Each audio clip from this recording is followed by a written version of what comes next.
huge title fight coming up between Jack Della Maddalena and Islam Makhachev. Long time coming for Islam to make it to the 170-pound weight class.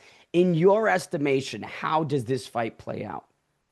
It's a really tough one because you look at the work that Craig Jones did with Volkanovski in that first fight and how tough Volkanovski fought Islam.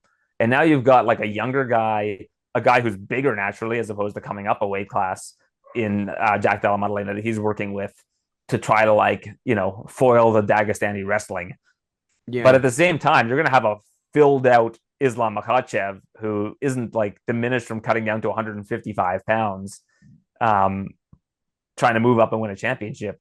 And I love this fight for that reason, because I'm not really sure how this one plays out. I think that if Jack Della Maddalena can do to Islam what he did to Bilal Muhammad, I think that there's a good chance that he wins that fight. But at the same time, I think that Islam is a lot more dangerous on the ground than Bilal is. I think that Yeah. his takedowns and takedown frequency is maybe a little bit more than Bilal, but I'm not sure about frequency. But I think that he'll be pushing that agenda a little bit harder. I think that Bilal might have fallen in love with his hands a little bit in that last fight. And Bilal is a very good striker, but I think that that fight probably took place on the feet more than it should have if Bilal wanted his best winning conditions in that last fight. And I don't think that Islam is going to play around on the feet for that long. But at the same time, he's going to have to feel the power of a championship level fighter for the first time fighting at 170 pounds. So there are all of these different things going into this fight and variables going into this fight that I think make it so interesting. And I don't really have a strong prediction either way on this one. A lot of question marks for sure about that. But talking about winning parameters, taking it to the co-main event, Shevchenko defending against Zhang Weili. Weili coming up a weight class. This is a fight I feel that might be one of the highest level women's mixed martial arts bouts we've seen in years. Aaron, what do you make of this co-main?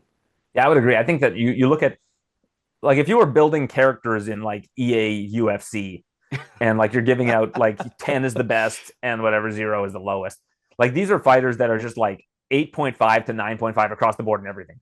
Yeah. Like, if you're building Zhang Weili from scratch and you're building Valentina Shevchenko from scratch, like, you're getting very, very well-rounded fighters that are at the very top echelon. Like, they're not necessarily 10 out of 10 at anything, but you're talking about like A students, right? Like anywhere from like 8 to 9.5 in every category.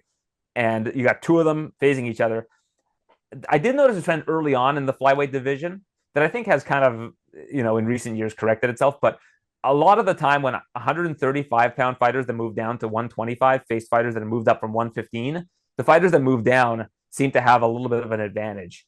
And I don't know if that's because the division was new and fighters were getting more adapted to their new weight class, so to speak. And you had fighters that were maybe a little bit small for 35, making a much easier cut to 25. And then you had fighters that were a little bit big for 115, not having to make as big of a cut. And I think that for whatever reason, those bigger fighters did better early on. So I would have to say that Shevchenko's got a little bit of an advantage in this fight, based on her having so much experience in this division, her being not that much older than Zhang Weili. Like when you look at the age gap, it's nothing marked. So I would give it a small advantage to Shevchenko in that one.